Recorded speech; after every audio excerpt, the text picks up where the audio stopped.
엄마, 내 옷 다 빨아놨어! 엄마, 우리 주말에 좀 쉴 테니까 애들 좀 봐주세요. 아버지, 돈 좀 주세요.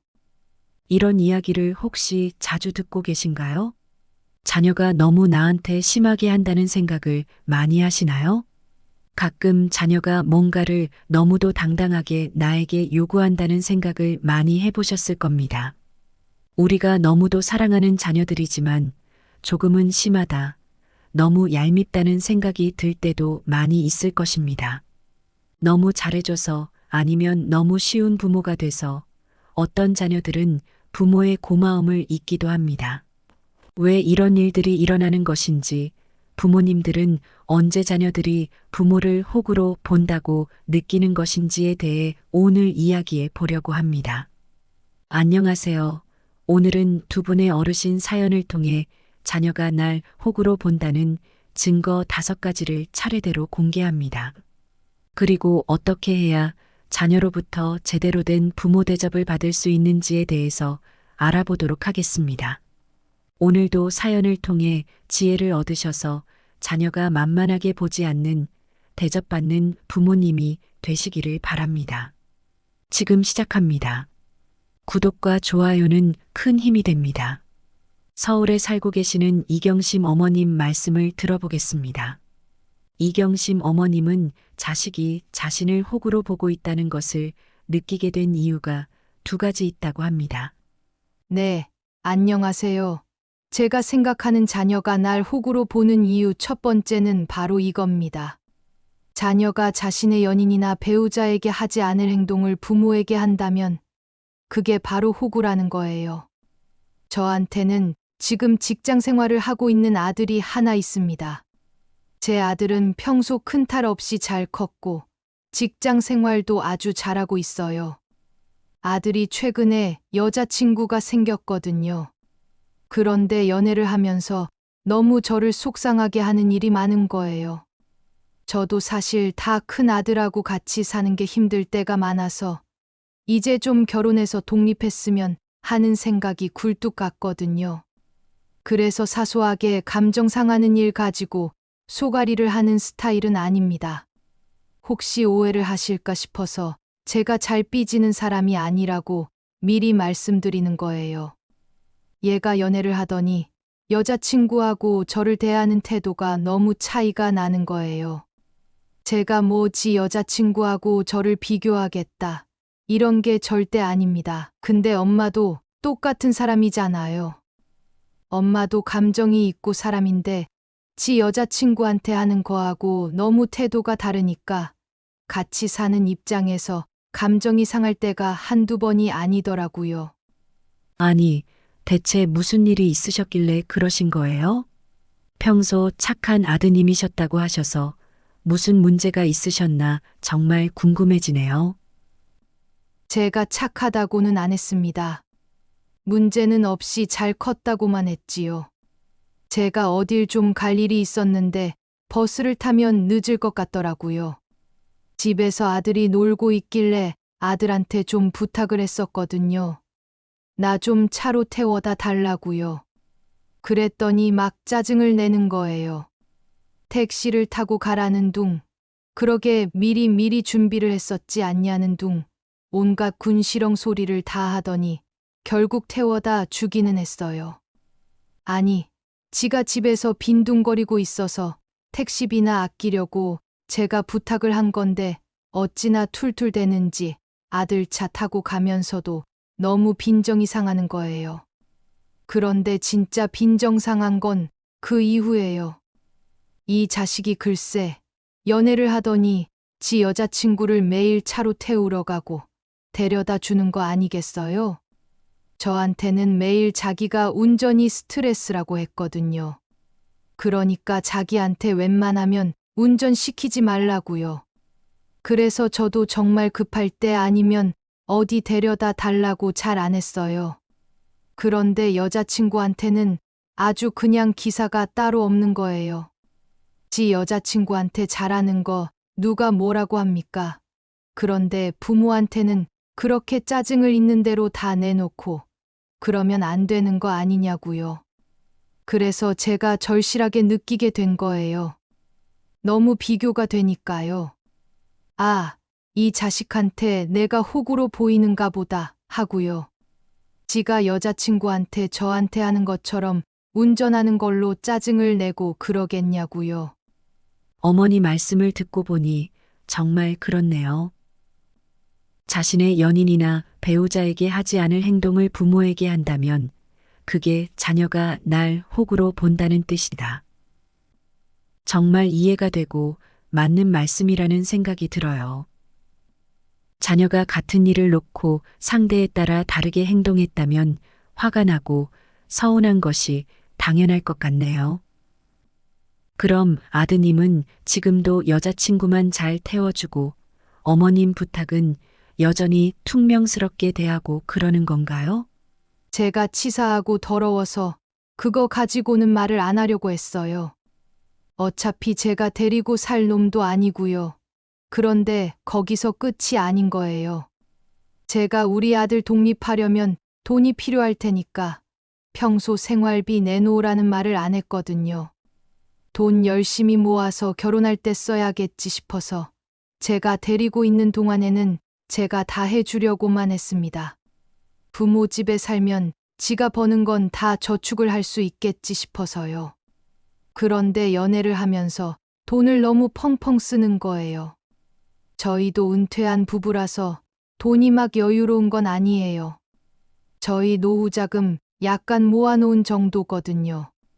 그래도 하나 있는 아들이라고 부담 주기 싫어서 생활비 달란 말도 안 하고 있었는데 정작 아들놈은 여자친구한테 눈이 뒤집혀서 신용카드를 엄청나게 쓰고 있었더라고요. 제가 우연히 아들 방 청소해 주다가 카드 고지서를 보고 알게 됐어요. 지가 버는 게 거의 다 여자친구한테 들어가고 있더라니까요. 저나 애들 아빠한테 얘가 돈을 절대로 그렇게 쓰지 않아요. 밥 한 끼 제가 먼저 사달라고 한 적도 없습니다. 어버이날이나 생일에나 아들이 밥 한 번 대접해 주는 정도예요. 부모 집에서 꼬박꼬박 삼시세끼 얻어먹고 생활비도 안 내는 놈이 연애하는 데에 돈을 다 쓰고 있는 게 정상입니까? 제가 진짜 빈정상하고 얘가 부모를 호구로 밖에 보지 않는다고 느끼게 된 결정적인 이유입니다. 그랬군요. 아드님께서 여자친구에 대한 애정이 좀 지나치신 것 같기도 하네요. 평소에 어머니께서 생활비라도 받으셨으면 좋지 않았을까 그런 생각이 듭니다. 생활비를 받으셨으면 아드님도 돈을 좀 더 아껴서 사용하려고 했을 것 같은데요.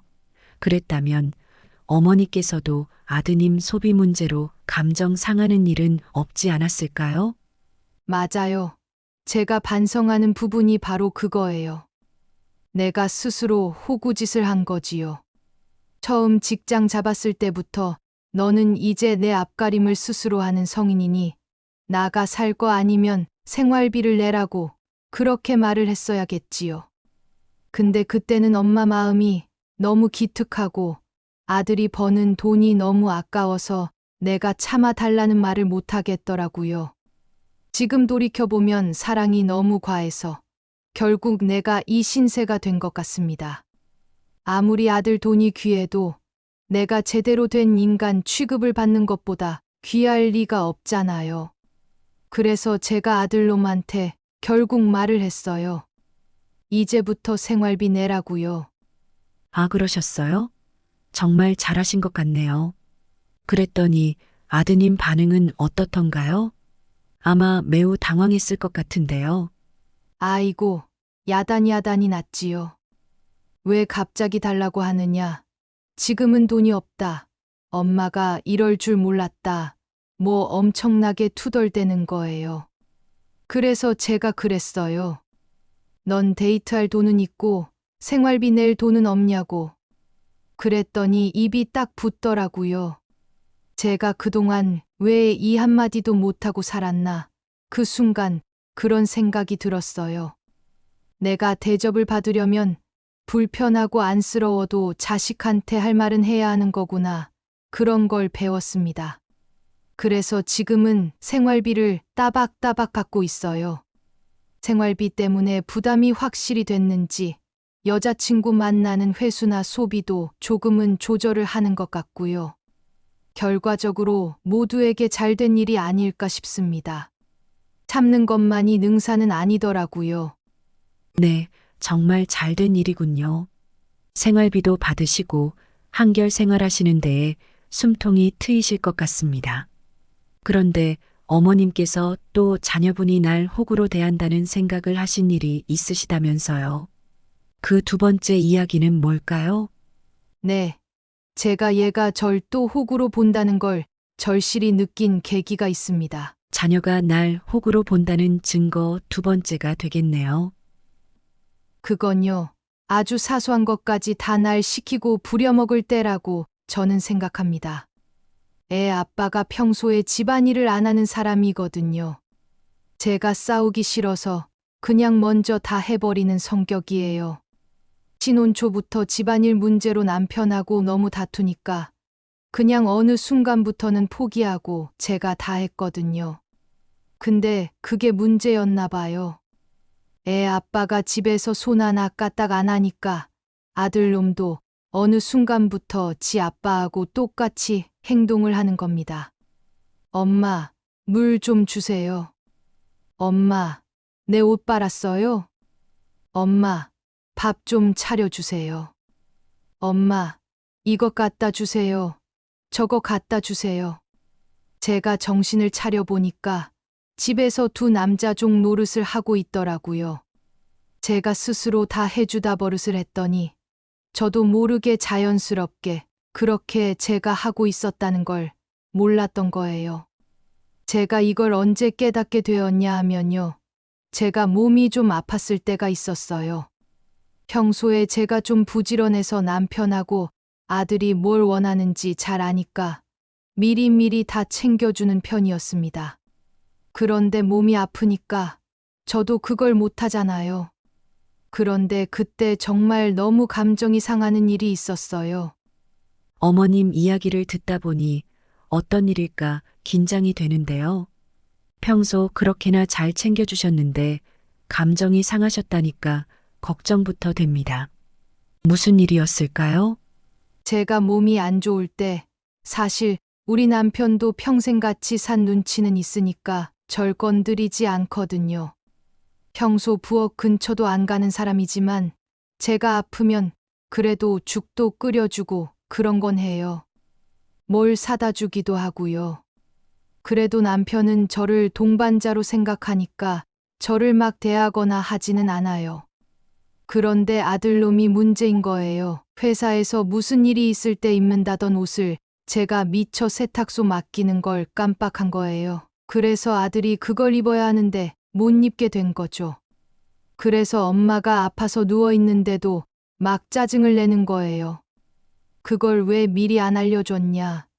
그래도 그건 해줬어야지 막 이러면서요. 아니, 다 큰 아들이 지는 손이 없어요. 발이 없어요. 지 옷 세탁소 맡기는 것까지 평소 해준 엄마한테 고마운 마음은 없고 탓만 하더라니까요. 정말 어찌 보면 사소한 일이었지만 아플 때 아들이 그러니까 너무너무 밉고 속이 상하더라고요.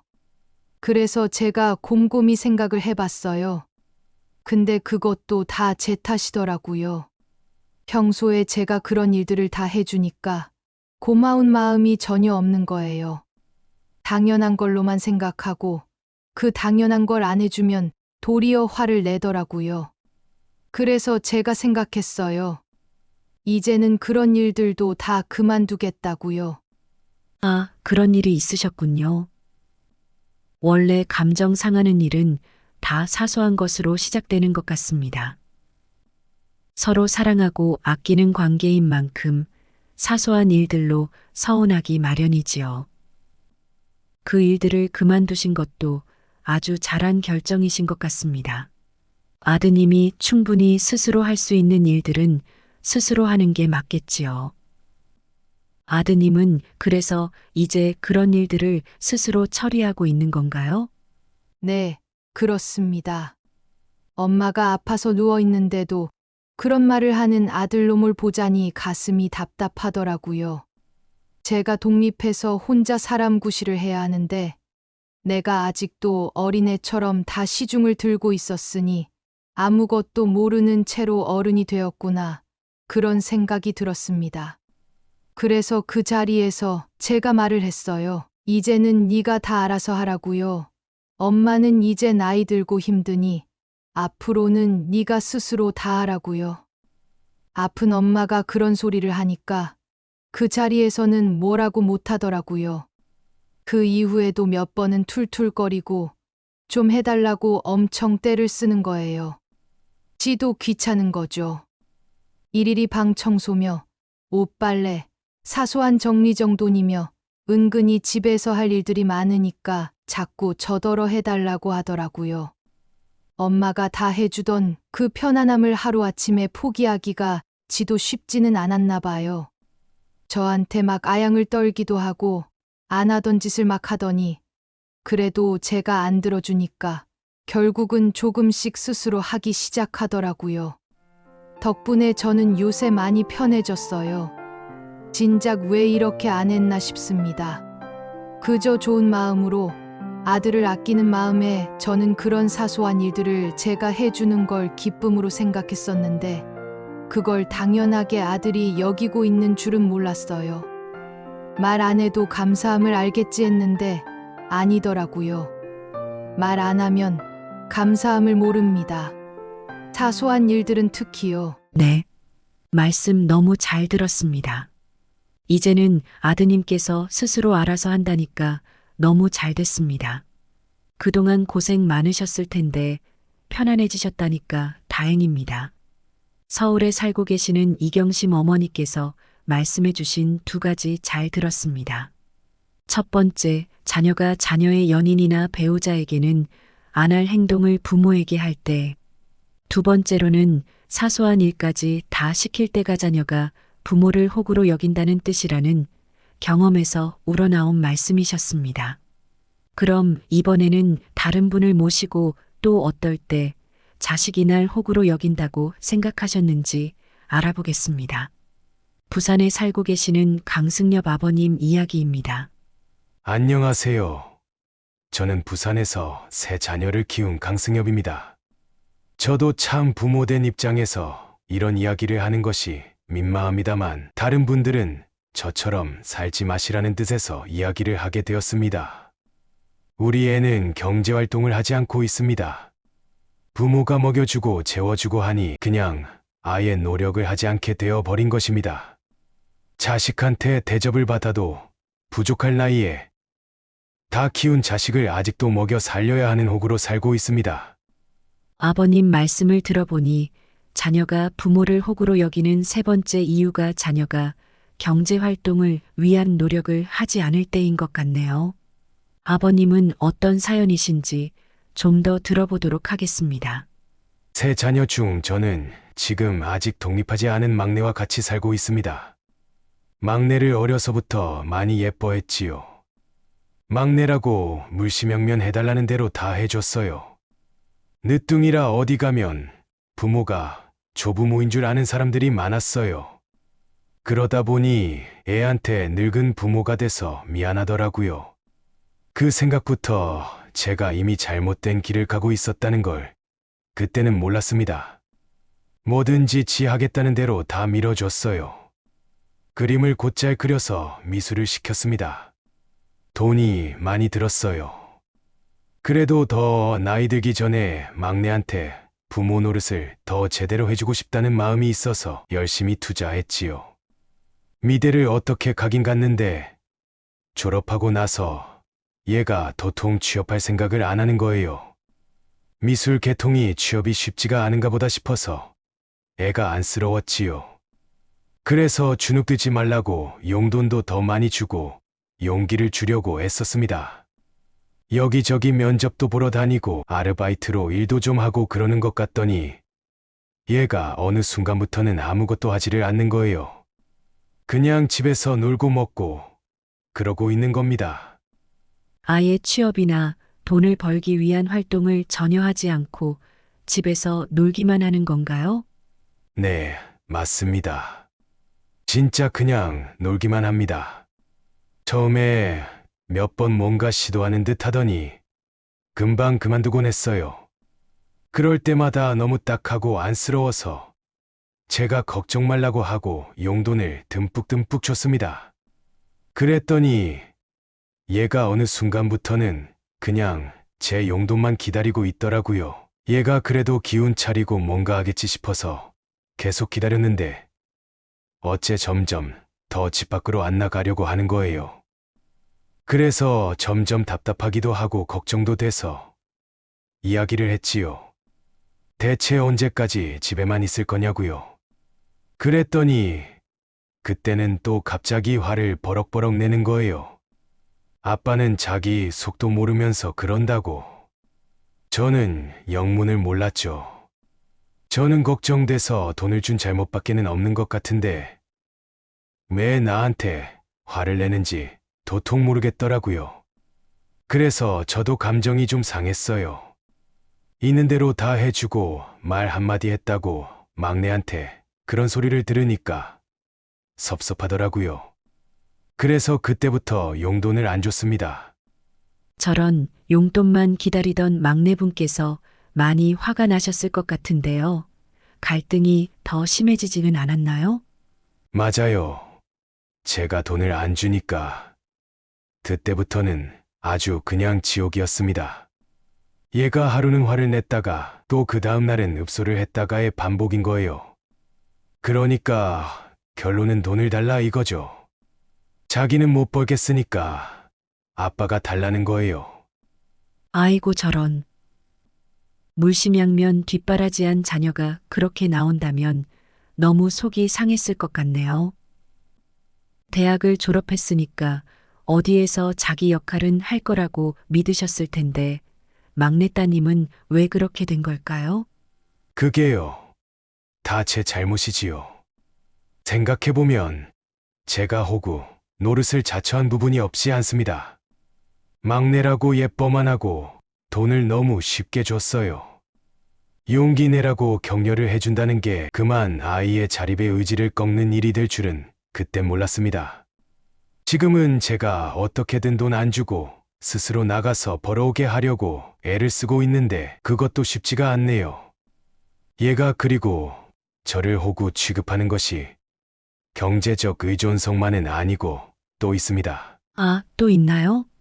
경제적인 자립을 못하는 것도 속이 상하실 텐데 거기에 또 다른 것도 있다니 듣는 입장에서도 심란해지는데요. 어떤 것이 있을까요? 얘가 지가 안 풀리는 걸 다 제 탓을 해요. 다 저 때문이랍니다.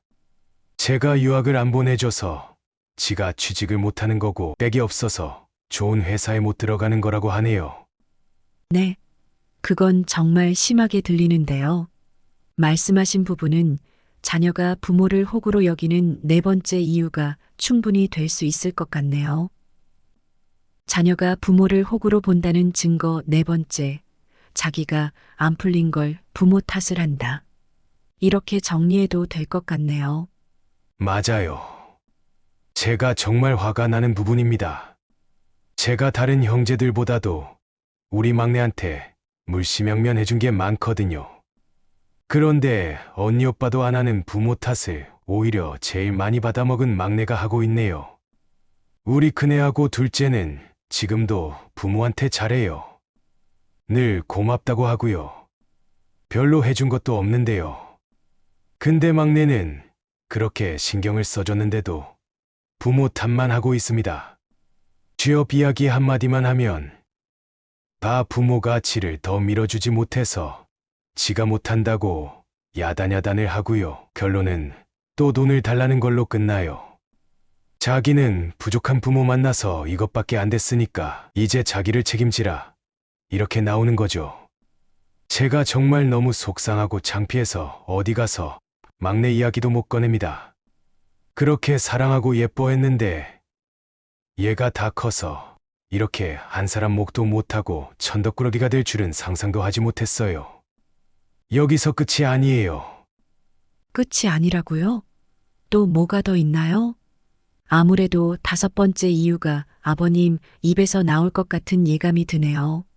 얘가 얼마 전에 이런 이야기를 하는 겁니다. 미리 유산을 줄 수 없겠냐고요. 제가 그 순간 정말 기가 막혀서 할 말을 잃었습니다. 저도 아직 일을 하거든요. 막내 뒤치다꺼리도 해야 하고 노후 자금도 더 마련해야겠고 해서 사업을 계속하고 있고 아직 막내가 20대 중반밖에 안 됐어요. 저는 제가 당장 유산을 어떻게 물려줄까 하는 생각을 아직 제대로 해본 일이 없습니다. 큰애, 둘째도 그런 말도 꺼낸 적이 없어요.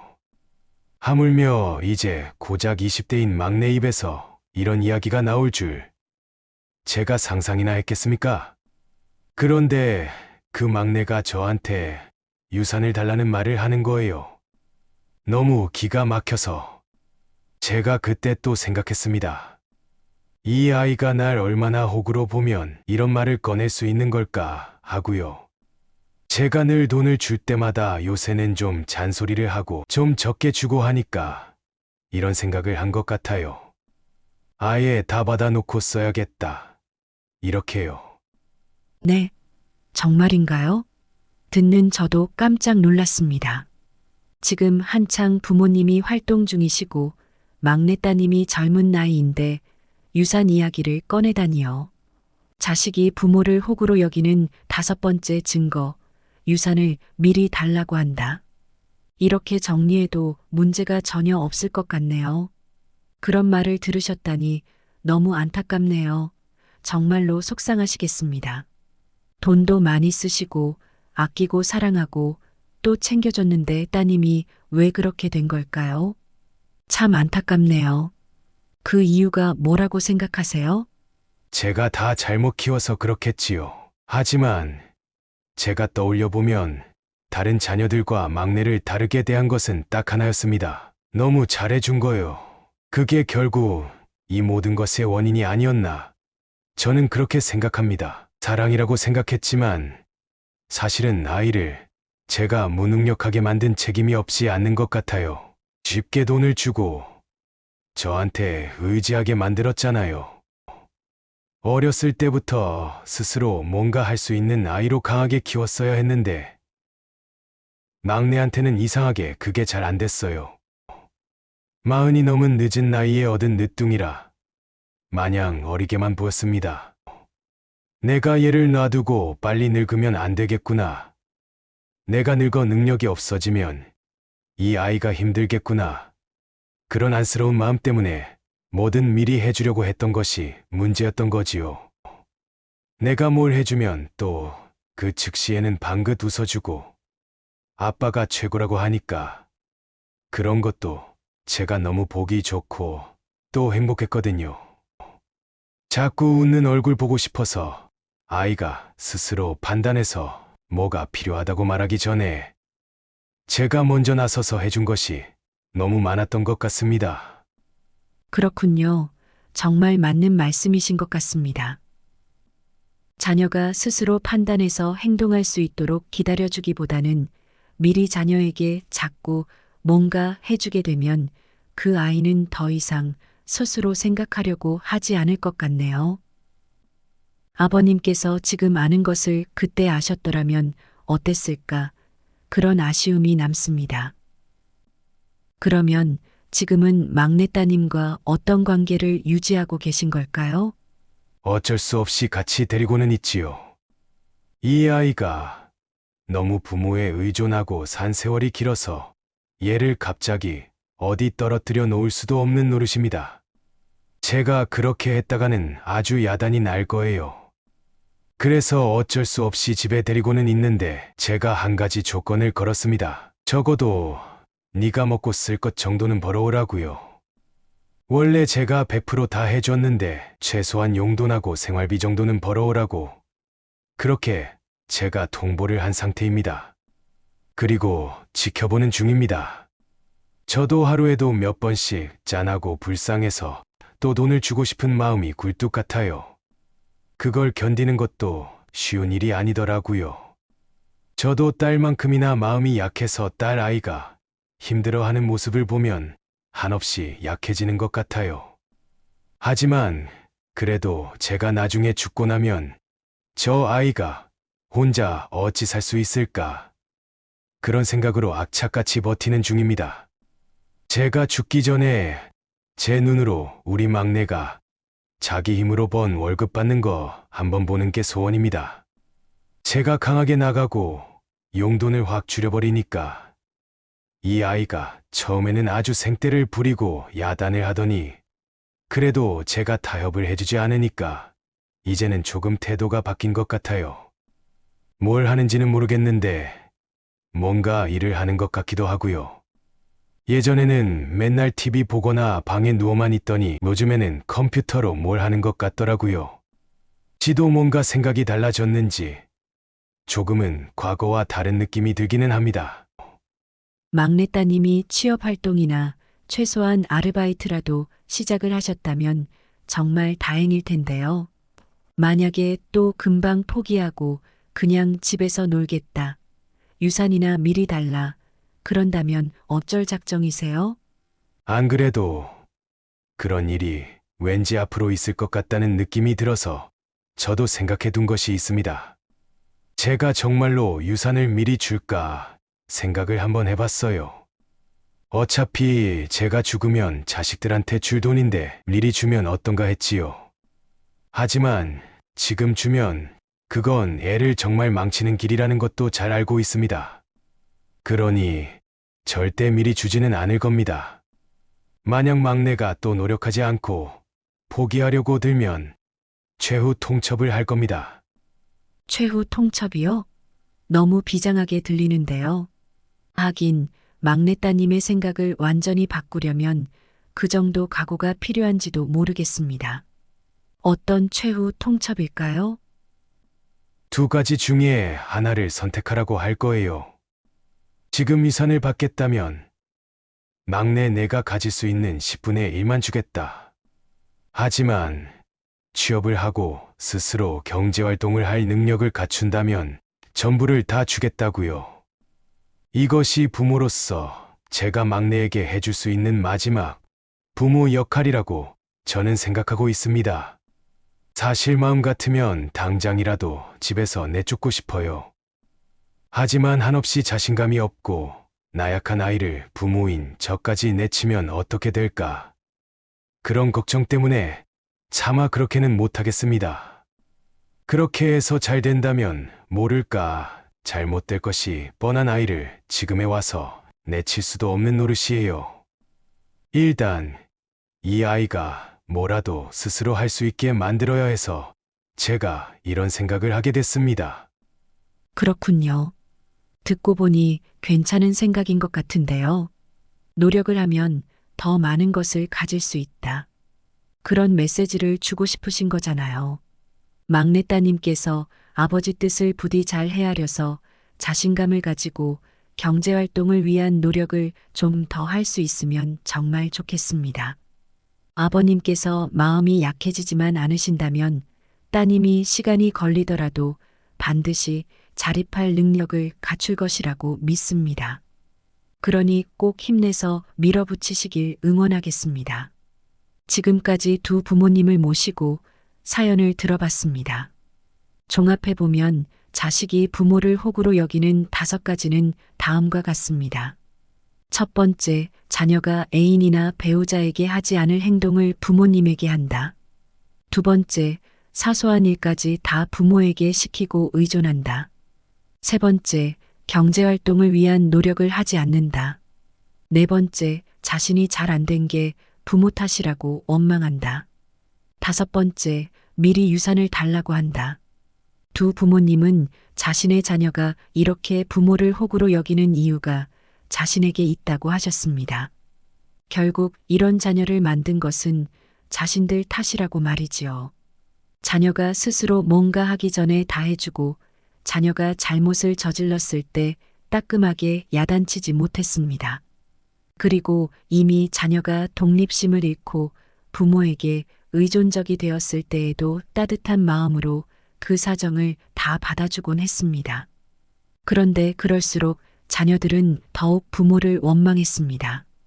참 아이러니한 일이 아닐 수 없네요. 잘해주고 싶은 마음에 자녀에게 충실했던 것이 이렇게 호구 취급당하는 결과로 올 줄은 부모님들은 미처 예상치 못하셨을 겁니다. 부모를 필요로 할 때 곁에서 지켜주고 돌봐주는 건 당연하지만 어느 정도 자녀가 성장했다면 무엇이든 스스로 할 줄 알고 의지하지 않도록 만들어주는 것 또한 부모의 역할인 것 같습니다. 부모의 역할이란 참 어렵다는 생각이 듭니다. 여러분들은 어떠신가요? 자식이 나를 호구로 여긴다는 생각을 해본 적이 있으신가요? 자녀 때문에 속상하고 서운할 때는 언제인가요? 그런 자녀를 키운 게 또 내 잘못인 것만 같아 자책하고 계시지는 않은가요? 그런 생각이 드신다면 지금이라도 자녀에게 그런 마음을 한번 전달해 보는 것은 어떨까요? 참기만 한다면 그 관계는 더 힘들어지기만 할 뿐일 테니까요. 자녀에게 대접받는 부모가 되고 싶다면 그렇게 부당한 것을 표현할 줄 아는 것부터 시작해야 할 것 같습니다. 서로 서운한 이야기를 편하게 할 수 있다면 그 관계는 건강하고 좋은 관계라고 합니다. 더 이상 자녀에게 호구가 되는 것을 그만두시고 자신의 마음을 조금씩 표현하는 연습을 한번 해보세요. 어쩌면 자녀가 부모 마음을 몰라서 그랬을지도 모릅니다. 어쩌면 부모님께 그동안 죄송했다고 사과를 할 수도 있을 것입니다. 그렇게 표현을 해도 자녀가 부모님에 대한 감사함을 모른다면 그런 자녀에게는 더 이상 헌신할 필요가 없을지도 모릅니다. 그러니 참지만 말고 조금씩 표현하시는 걸 실천해 보도록 하세요. 부모님들의 삶이 조금은 더 건강하고 좋아질 수도 있을 테니까요. 오늘 이야기 어떠셨나요? 다음에 또 새로운 이야기로 찾아오도록 하겠습니다. 감사합니다.